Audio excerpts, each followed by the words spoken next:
আপোনাক যেটো প্ৰথম যেটো সাবসিডি সৰকাৰ ফালৰ পৰা দিব হেতু হৈছে 50,000 টকা প্ৰথম বৰ্ষত দিব আৰু দ্বিতীয়টো সাবসিডি আপোনালোকক সেকেন্ড ইয়াৰত দিব 50,000 টকা অৰ্থাৎ সৰকাৰ পৰা আপুনি 1 লাখ টকা লাভ কৰিব সাবসিডি হিচাপে যেটো ঘূৰাই দিয়াৰ প্ৰয়োজন নাই বহুতে সুধি থাকে যে কোন সকল লোকে ধৰি লওক 2 লাখ টকা লাভ কৰিব কোন সকল লোকে 5 লাখ টকা লাভ কৰিব এটো এটা সবতকে ডাঙৰ কোৱেশ্চন বহুতে সুধি থাকে মোক যে মুখ্যমন্ত্ৰী আত্মনিৰ্ভৰশীল অসম আঁচনিখনত আমি আবেদন কৰিব বিচাৰিছো এতিয়া আমি 2 লাখ টকাটো পাম নে 5 লাখ টকাটো পাম এতিয়া 2 লাখ টকা কোনে পাব আপোনালোকক মই কলো 5 লাখ টকাটো কোনে পাব হেতু কৈ দিছো আবেদনো আৰম্ভ হৈ যাব পাৰে বা ধৰি লওক তেওঁলোকে কোন মাহৰ পৰা এপ্লাই আৰম্ভ হ'ব হেতুৰ ওপৰত আপডেটো দি দিব পাৰে গতিকে আপুনি এতিয়া আপোনালোকক কিছুমান কাম কৰি থক মই আপোনালোকক কেইটামান কাম কৰি থবলৈ কওঁ যেনে আপোনাৰ ডিজিটেল আসাম 2.0 চেনেলটো এটা নতুন ভিডিঅ লৈ আপোনালোক সকলোকে পুনৰবাৰ স্বাগতম জনাইছো মুখ্যমন্ত্ৰী আত্মনিৰ্ভৰশীল অসম আঁচনিখনৰ পইচা বৰ্তমান চৰকাৰে ডিস্ট্ৰিক্টে বিতৰণ কৰি আছে প্ৰত্যেকখন ডিস্ট্ৰিক্টত চৰকাৰে এখন মিটিং পাতিছে আৰু তাত গৈ মেলি যিসকল যুৱক যুৱতী এই আঁচনিখনৰ কাৰণে সিলেক্ট হৈছিলে তেওঁলোকক চেকসমূহ বিতৰণ কৰিছে বহুতো যুৱক যুৱতীয়ে মুখ্যমন্ত্ৰী আত্মনিৰ্ভৰশীল অসম আঁচনিত আবেদন কৰে তাৰে প্ৰায় সংখ্যক যুৱক যুৱতীয়ে পায় আৰু প্ৰায় সংখ্যক যুৱক যুৱতীয়ে সিলেক্ট নহয় গতিকে আপোনালোকৰ মাজৰে প্ৰায়ে মোক কমেন্ট কৰি সুধি থাকে যে CM888 3.0 আঁচনি আবেদন কেতিয়াৰ পৰা আৰম্ভ হ'ব অৰ্থাৎ মুখ্যমন্ত্ৰী আত্মনিৰ্ভৰশীল অসম আঁচনিখনৰ নতুন আবেদন কেতিয়াৰ পৰা আৰম্ভ হ'ব আৰু এই আঁচনিখনৰ আবেদন কৰিবলৈ হলে আপোনালোকে কি নথিপত্ৰৰ প্ৰয়োজন হ'ব কেনেকৈ এপ্লাই কৰিব লাগিব কোন সকল যুৱক যুৱতী এপ্লাই কৰিব পাৰিব কোন সকল লোকে নোৱাৰে চৰকাৰে কিমানটো পইচা আপোনালোকক সাবসিডি হিচাপে দিব কিমানটো পইচা আপোনালোকক লোন হিচাপে দিব প্ৰত্যেকটো কোৱেশ্চনৰ আনসাৰ আজি এই ভিডিঅ'টোৰ পৰা আপোনালোকে লাভ কৰিব লগতে মুখ্যমন্ত্ৰী আত্মনিৰ্ভৰশীল অসম আঁচনি 3.0 ৰ আবেদন কেতিয়াৰ পৰা আৰম্ভ হ'ব বুলি মুখ্যমন্ত্ৰী ডাঙৰীয়াই কৈছে হেইটোৰ বিষয়ে আজি এই ভিডিঅ'টোত আপোনালোকে জানিব পাৰিব গতিকে আপুনিও যদি এই আঁচনিখনত আবেদন কৰিম বুলি বহুত দিনৰ পৰা ওয়েট কৰি আছে তেনেহলে এই ভিডিঅ'টো আপুনি কমপ্লিটলি প্ৰথমৰ পৰা শেষলৈকে চাব এতিয়ালৈকে আপুনি ভিডিঅ'টোত যদি লাইক এটা কৰা নাই ফটাফট ভিডিঅ'টোত লাইক এটা কৰি দিয়ক চেনেলটোলৈ যদি প্ৰথম আহিছিলে সাবস্ক্ৰাইব কৰি লওক এনেকুৱা ধৰণৰ ইনফৰমেটিভ ভিডিঅ' ৰেগুলাৰ চাবৰ কাৰণে আহক এতিয়া ভিডিঅ'টো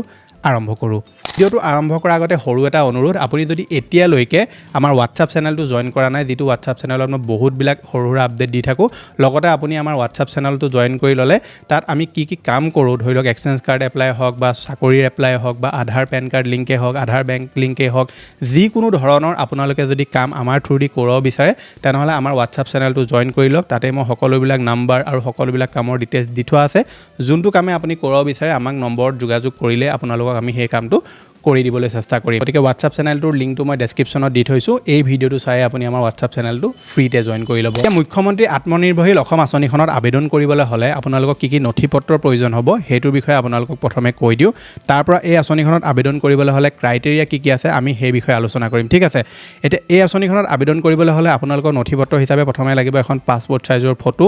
প্ৰুফ অফ আইডেন্টিটি হিচাপে আপোনালোকে পেন কাৰ্ড দিব পাৰে ড্ৰাইভিং লাইসেন্স দিব পাৰে পাছপোৰ্ট দিব পাৰে বেংক পাছবুক দিব পাৰে আধাৰ কাৰ্ড দিব পাৰে আৰু ভোটাৰ আইডি কাৰ্ডো আপুনি দিব পাৰে ঠিক আছে তাৰ পৰা আপোনাৰ প্ৰয়োজন হ'ব প্ৰুফ অফ এড্ৰেছ আপুনি প্ৰুফ অফ এড্ৰেছৰ কাৰণে এটা ডকুমেন্টছ দিব লাগিব প্ৰুফ অফ এডুকেশ্যন কোৱালিফিকেশ্যন আপোনালোকে যিমানখিনি ধৰি লওক কোৱালিফিকেশ্যন কৰি থৈছে আপোনালোকক তাত যি বিচাৰে মাৰ্কশ্বিট চাৰ্টিফিকেট এডমিট কাৰ্ড এইখিনি আপোনালোকে তাত দিব লাগিব মানে আপলোড কৰিব লাগিব এমপ্লয়মেণ্ট এক্সচেঞ্জ ৰেজিষ্ট্ৰেশ্যন কাৰ্ড অৰ্থাৎ আমাৰ যেটো এক্সচেঞ্জ কাৰ্ড বুলি আমি কওঁ সেই কাৰ্ডটো আপোনাৰ প্ৰয়োজন হ'ব যদি আপুনি এতিয়ালৈকে এমপ্লয়মেণ্ট এক্সচেঞ্জ কাৰ্ড বনোৱাই নাই তেনেহলে সোনকালে এই নম্বৰটো যোগাযোগ কৰি আমাৰ হতুৱাই আপুনি এক্সচেঞ্জ কাৰ্ডটো বনাই ল'ব পাৰে আৰু যদি বনালে তেনেহলে চিন্তা কৰাৰ প্ৰয়োজন নাই আপোনালোকক কিন্তু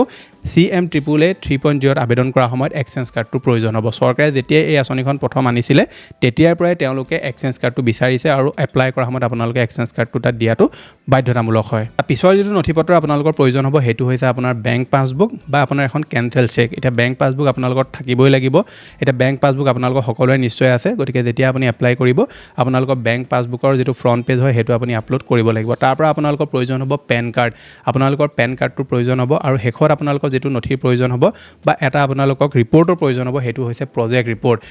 ৰিপৰ্টটো কি আপোনাক মই থুলমূলভাৱে কৈ দিছো আমি আহিবলগীয়া সময়ত ভিডিঅ'ত ইয়াৰ ওপৰত ডিটেইলত আলোচনা কৰিম প্ৰজেক্ট ৰিপৰ্টটোত আপোনালোকে যিটো কাম ধৰি লওক কৰিম বুলি সেই পইচাটো চৰকাৰৰ পৰা ল'ব বোলে মই এই কামটো কৰিম বোলে মই কুকুৰা ফাৰ্ম এখন খুলিম বা ধৰি লওক বোলে মই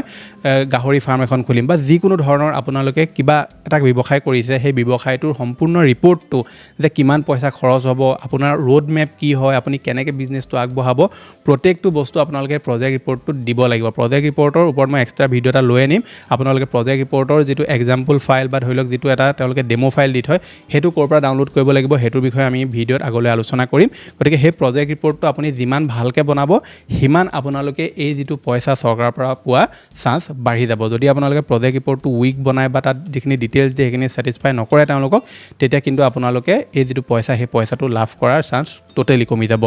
এতিয়া আপোনালোকক মই কৈ দিওঁ যে এই যিখন স্কিম আছে এই স্কিমখনত এপ্লাই কৰিবলৈ হ'লে আপোনাৰ এডুকেশ্যন কোৱালিফিকেশ্যন কিমান লাগিব সেইটো কৈ দিছোঁ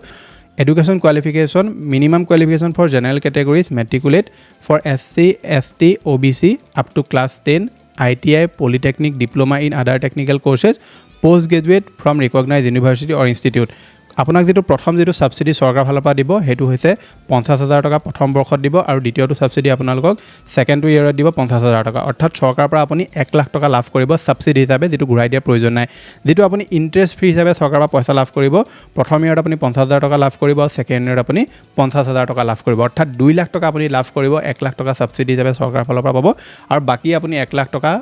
বেংকক ঘূৰাই দিব লাগিব যেটো টোটালি ইন্টাৰেষ্ট ফ্ৰী হয় ঠিক আছে এতিয়া আপুনি টোটাল কিমান লাভ কৰিব আপোনালোকে 2 লাখ টকা লাভ কৰিব এটা বহুতে হুদি থাকে যে কোন সকল লোকে ধৰি লওক 2 লাখ টকা লাভ কৰিব কোন সকল লোকে 5 লাখ টকা লাভ কৰিব এটোটা সবতকে ডাঙৰ কোৱেশ্চন বহুতে হুদি থাকে মোক যে মুখ্যমন্ত্ৰী আত্মনিৰ্ভৰশীল অসম আঁচনিখনত আমি আবেদন কৰিব বিচাৰিছো এতিয়া আমি 2 লাখ টকাটো পাম নে 5 লাখ টকাটো পাম এতিয়া 2 লাখ টকা কোনে পাব আপোনালোকক মই কলো 5 লাখ টকাটো কোনে পাব হেতু কৈ দিছো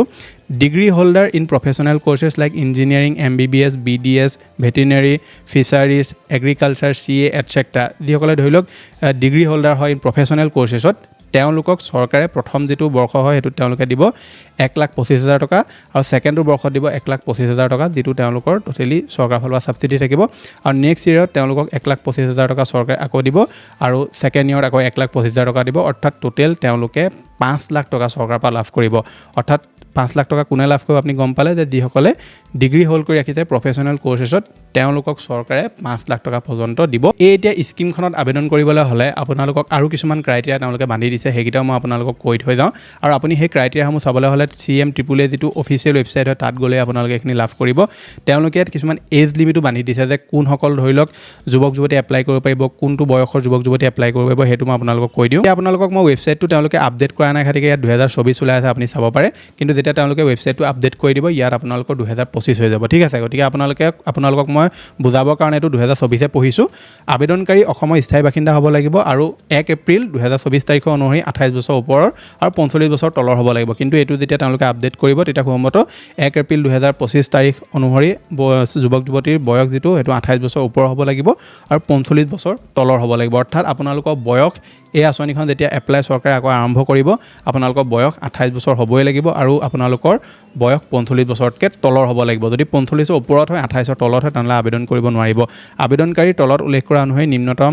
শিক্ষাগত অৰ্হতা থাকিব লাগিব সাধাৰণ জাতিৰ বাবে দশম শ্ৰেণী পাছ অনুসূচিত জাতি জনজাতি OBC শ্ৰেণীৰ প্ৰাৰ্থীসকলৰ বাবে দশম শ্ৰেণীলৈকে আই সৃষ্টিকাৰী কাৰ্যকলাপ হাতত ল'বলৈ আবেদনকাৰী দক্ষতা অভিজ্ঞতা জ্ঞান থাকিব লাগিব আবেদনকাৰী এটা বেংক একাউণ্ট লাগিব যেটো তেওঁলোকৰ এতিয়া 2024 লিখা আছে বাৰু 2024 চনৰ 1 এপ্ৰিলৰ আগত খোলা হ'ব লাগিব এটো ঠিক তেনেদৰে 2026 চনৰ 1 এপ্ৰিল তেওঁলোকে কৈ দিব পাৰে ব্যক্তিগত আবেদনকাৰী পূৰ্বতে কোনো বেংক ঋণ পৰিশোধ নকৰা বুলি ঘোষিত হ'ব নালাগিব যদি তেওঁলোকে আগত বেংকৰ পৰা ঋণ লৈ থৈছে আৰু তেওঁলোকে পৰিশোধ কৰা নাই তেনৰ ক্ষেত্ৰত কিন্তু এই পইচাটো তেওঁলোকে লাভ নকৰিব পাৰে কোনো পৰিয়ালৰ এজনতকৈ অধিক সদস্য এই আঁচনিৰ অধীনত লাভৱান হ'বলৈ যোগ্য হ'ব নোৱাৰিব এই পৰিকল্পনা উদ্দেশ্যে পৰিয়ালৰ অৰ্থ হৈছে স্বামী পত্নী ভাতৃ আৰু ভগ্নী কিন্তু মুখ্যমন্ত্ৰী ডাঙৰীয়া মই যদি ভুল কোৱা নাই মুখ্যমন্ত্ৰী ডাঙৰীয়া ৰিসেন্টলি কোনবা এখন মিটিঙত কৈছিলে মই ভুল হ'বও পাৰে যদি মই ভুল কৈছো উদ্ধাৰ দিব কোনবা এখন মিটিঙত কৈছিলে যে ঘৰৰ দুজনেও একেলগতে এই স্কিমখনতে আবেদন কৰিব পাৰিব বুলি কৈছে গতিকে আহিবলগীয়া সময়ত যেতিয়া তেওঁলোকে আপডেট দিব তেতিয়া আমি ইয়াৰ ওপৰত সম্পূৰ্ণ চিয়ৰ হ'ম যে কৰিব পাৰিব নে নোৱাৰে ঠিক আছে এইখিনিটো হৈছে তেওঁলোকৰ আগৰ ক্ৰাইটেৰিয়া মানে সেম ক্ৰাইটেৰিয়া কিছুমান বস্তু ইয়াত চেঞ্জ হ'ব লগতে আবেদনকাৰী CM 1.0 বেনিফিচিয়াৰি হ'ব নালাগিব অৰ্থাৎ সেই হিচাপত চাবলৈ গ'লে এতিয়া আবেদনকাৰী CM 2.0 বেনিফিচিয়াৰি হ'ব নালাগিব অৰ্থাৎ এতিয়া যেটো চৰকাৰে পইচা দি আছে সেই পইচা যদি আপুনি পালে আকৌ আপুনি এপ্লাই কৰিব নোৱাৰে গতিকে এইখিনি তেওঁলোকে কিছুমান ক্ৰাইটেৰিয়া বান্ধি দিছে এপ্লাই প্ৰক্ৰিয়া এতিয়া কেতিয়া আৰম্ভ হ'ব হেতু কৈ দিও মুখ্যমন্ত্ৰী ডাঙৰীয়া কৈছে যে তেওঁলোকে মাৰ্চ মাহত ইয়াৰ ওপৰত অফিচিয়েল আপডেট উলিয়াব অৰ্থাৎ মাৰ্চ মাহ যেহেতু পালেহিয়ে আৰু তাৰ পৰা ইলেকশ্যন সোমাব গতিকে ইলেকশ্যন সোমোৱাৰ লগে লগে তেওঁলোকে এতিয়া এই স্কিমৰ ওপৰত বেছি কাম নকৰে গতিকে মাৰ্চত আপোনালোকে এটা আপডেট পাব পাৰে যে আঁচনিখন কেতিয়াৰ পৰা আৰম্ভ কৰিব বুলি ইলেকশ্যনৰ পিছত চৰকাৰ যদি আহে তেওঁলোকে কন্টিনিউ কৰিব যদি নাহে তেতিয়া নতুন চৰকাৰে কি কৰে হেতু তেওঁলোকৰ ওপৰত ডিপেন্ড কৰিব কিন্তু এই স্কিমখনৰ যেটো আপডেট আপোনালোকে এতিয়া মাৰ্চ মাহত পাই যাব যে আবেদন কেতিয়াৰ পৰা আৰম্ভ হ'ব মুখ্যমন্ত্ৰী ডাঙৰীয়াই কোৱা মতে মাৰ্চত আপোনালোকে ইয়াৰ ওপৰত আপডেট পাই যাব আবেদনো আৰম্ভ হৈ যাব পাৰে বা ধৰি লওক তেওঁলোকে কোন মাহৰ পৰা এপ্লাই আৰম্ভ হ'ব হেতুৰ ওপৰত আপডেটো দি দিব পাৰে গতিকে আপুনি এতিয়াই আপোনালোকৰ কিছুমান কাম কৰি থওক মই আপোনালোকক কেইটামান কাম কৰি থবলৈ কওঁ যেনে আপোনাৰ পেন কাৰ্ড আধাৰ কাৰ্ড এইবিলাকত যদি আপোনাৰ নাম মিছমেটচ হৈ আছে এইখিনি শুদ্ধ কৰি ৰাখক আপোনাৰ যদি কিবাত খেলিমেলি হৈ আছে সেইখিনি শুদ্ধ কৰি লওক এক্সচেঞ্জ কাৰ্ড যদি বনোৱা নাই সোনকালে এক্সচেঞ্জ কাৰ্ড বনাই লওক যেটো আপোনাৰ বেংক একাউণ্ট আছে হেতুৰ লগত আপোনাৰ আধাৰটো লিংক কৰাই লওক গতিকে এইসমূহ কাম আপুনি এতিয়াই কৰি ৰাখক আৰু যেটো আপুনি বিজনেছ কৰিব বা যেটো আপুনি ব্যৱসায় কৰি আছে হেতু চৰকাৰৰ পৰা পইচা লৈ কেনেকৈ আৰু গ্ৰো কৰিব হেতুৰ ওপৰত ভালদৰে আপোনালোকে এটা ৰিপৰ্ট বনাবলৈ এতিয়াৰ পৰা তৈয়াৰী কৰি ৰাখক যেতিয়া তেওঁলোকে এপ্লাই আৰম্ভ কৰে যাতে সোনকালে আপুনি ৰেজিষ্ট্ৰেশ্যন কৰি প্ৰজেক্ট ৰিপৰ্ট যেতিয়া সাবমিট হয় ইণ্টাৰভিউ হ'ব আপোনালোকৰ এইখিনি কাম যাতে আপোনালোকে ধুনীয়াকৈ কৰিব পাৰে মই আহিবলগীয়া সময়ত ইয়াৰ ওপৰত ভিডিঅ' লৈ আনিম আৰু আপোনালোকে নিজে কৰিব নোৱাৰিলে আপুনি ওচৰৰ যি কম্পিউটাৰ কেফে থাকে য'ত এই ধৰণৰ কামসমূহ কৰা হয় তেওঁলোকৰ থ্ৰুদিও আপুনি কৰিব পাৰে যদি আমি এই কামসমূহ কৰোঁ আহিবলগীয়া সময়ত আপোনালোকক চেনেলত জনাই দিম আৰু আপোনালোকে এমপ্লয়মেণ্ট এক্সচেঞ্জ কাৰ্ড যদি এতিয়ালৈকে বনোৱা নাই তেনেহ'লে এই নম্বৰটোত যোগাযোগ কৰি সোনকালে আমাৰ থ্ৰুদি একদম কম সময়ৰ ভিতৰতে এক্সচেঞ্জ কাৰ্ডটো বনাই লওক মই লগ পাম এটা নতুন ভিডিঅ'ত আজিলৈ ধন্যবাদ